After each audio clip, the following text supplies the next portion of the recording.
bá tán o ohun tóun ti tán lẹ̀ bọ́rọ̀ òṣèlú ṣe ń lọ lórílẹ̀‐èdè Nàìjíríà yìí gẹ́gẹ́ bí ètò ìdìbò àpapọ̀ ọdún 2027 ṣe ń súnmọ́ bẹ́ẹ̀ náà lọ̀rọ̀ òṣèlú ṣe ń gbóná sí girigiri lójoojúmọ́ bí ààrẹ Tinubu tinú ẹgbẹ́ òṣèlú APC ti ń fẹ́ àtúndì ìbò sípò ààrẹ lẹ́lẹ́ẹ̀kejì bẹ́ẹ̀ náà sì ni àwọn kan náà kóra wọn jọ pọ̀ sínú ẹgbẹ́ òṣèlú mìíràn gẹ́gẹ́ bí ẹgbẹ́ alátakò tí wọ́n sì fẹ́ fi tagídí tìpátìkúùkù gba ipò lọ́wọ́ ààrẹ Tinubu lọ́dún 2027 tí ń bọ̀ lọ́nà dẹ̀dẹ̀dẹ̀ yìí ẹgbẹ́ òṣèlú tí ó jẹ́ alátakò tó ga jù ní ẹgbẹ́ òṣèlú ADC African Democratic Congress nítorí irúfẹ́ àwọn jìmì àti akíkanjú olóṣèlú tí ò ṣe é fọwọ́rọ́ sẹ́yìn láwùjọ tí wọ́n kóra wọn jọ pọ̀ sínú ẹgbẹ́ ADC bẹ́ẹ̀ sì ni ẹgbẹ́ òṣèlú ADC yìí kan náà ló fẹ́ẹ̀ jẹ́ ẹgbẹ́ òṣèlú alátakò kan ṣoṣo tí ó jẹ́ kàyàkàyà ìbẹ̀rù àti ìjayà fún ààrẹ Tinubu àti ẹgbẹ́ òṣèlú APC tí wọ́n ń darí lọ́wọ́ yìí ọdún 2025 tí ó kọjá làwọn ọ̀gọ̀ọ̀rọ̀ àwọn ògbóǹtarìgì olóṣèlú tí wọ́n nífọ̀n lẹ́ẹ̀kan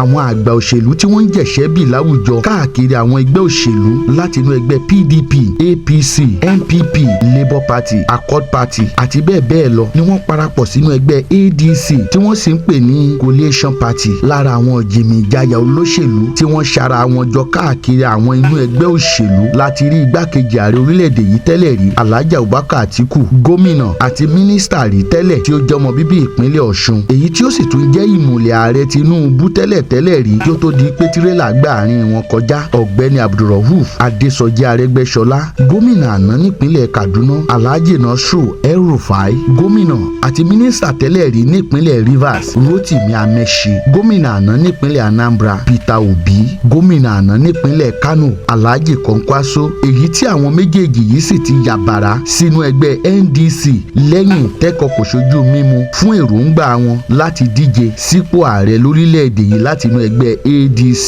lójoojúmọ́ lẹ́gbẹ́ ADC ń gbẹ̀rẹ̀gẹ̀ jígẹ̀ tí wọ́n fi gbòǹgbò múlẹ̀ tí wọ́n yọ ẹ̀ka tí wọ́n sì ń tàn yẹ̀ẹ́ bí iná yẹ́ káàkiri orílẹ̀‐èdè yìí láti ilẹ̀ yìí títí tó fi dókè òkun ìdí rèé táwọn adarí ẹgbẹ́ APC tí wọ́n ṣèjọba lọ́wọ́lọ́wọ́ fi ń gba gbogbo ọ̀nà láti dènà mọ́ ìwàláàyè ẹgbẹ́ ADC nítorí wípé alátakò ńlá lẹgbẹ́ ADC jẹ́ fún wọn bí wọ́n ṣe ń gbìyànjú láti pín ẹgbẹ́ ADC sí méjì kí wọ́n túká kó fọ́yángá bẹ́ẹ̀ sì ni wọ́n sì tún gba gbogbo ọ̀nà láti má jẹ́ kí àjọ INEC ó dá wọn mọ̀ gẹ́gẹ́ bí ẹgbẹ́ òṣèlú tí ó lè gbé olùdíje kalẹ̀ èyí tí ó túmọ̀ sí wípé kí ẹgbẹ́ òṣèlú kọ̀ọ̀kan má bàa bá wọn díje nínú ètò ìdìbò tó ń bọ̀ lọ́nà lọ́dún 2027 oríṣiríṣi ẹjọ́ ni wọ́n ti pè sí ilé ẹjọ́ tako ẹgbẹ́ òṣèlú ADC àti àwọn adarí ẹgbẹ́ òṣèlú náà ṣùgbọ́n táwọn adarí ẹgbẹ́ ADC sì ń mórí bọ́ tí wọ́n sì ń jáwé olúborí àwọn ẹjọ́ tó ní í ṣe pẹ̀lú ìwàsáyé ẹgbẹ́ ADC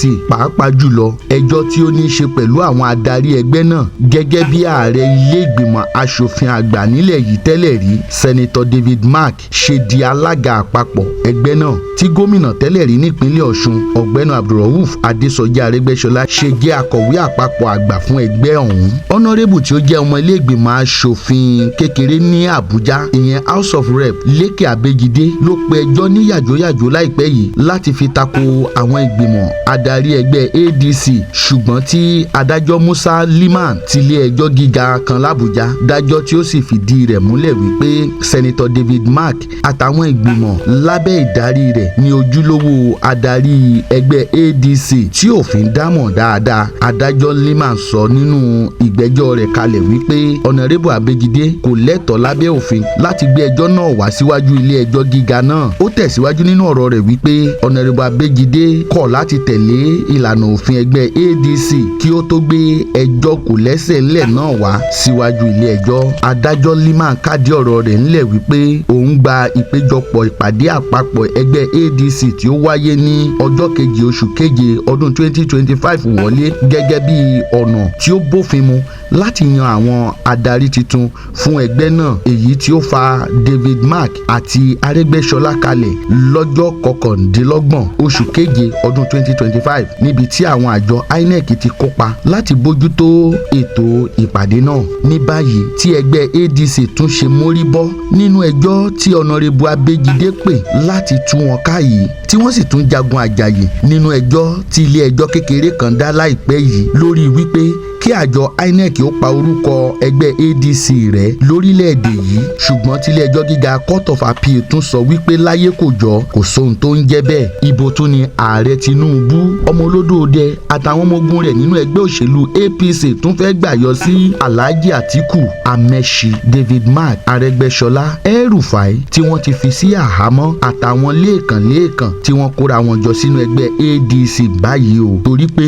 gbogbo ohun tí a bá ní la fi ń ja ìjà òṣèlú nítorí ara ìjà náà lẹ́yìn wà. Àmọ́ fífi ààyè gba ẹgbẹ́ òṣèlú míì láti díje gẹ́gẹ́ bí ẹgbẹ́ òṣèlú alátakò ṣe pàtàkì nínú ètò ìṣèjọba àwaarawa democracy. Títún dìgbà míì tá a tún mọ̀ mú ìròyìn lórí bó ṣe ń lọ nínú ètò ìṣèlú wa fún yín lórí ìkànnì Olúọmọ Live TV. Ẹ mọ́ gbàgbé láti mọ̀ bá wa mọ̀ subscribe sórí ìkànnì yìí gẹ́gẹ́ bí ẹ ṣe ń wo fídíò yìí tán. Ẹ bá wa share líǹkì ìkànnì yìí, ẹ comment, ẹ sì tún like. Etí wa ò ní kó àtúngbọ́.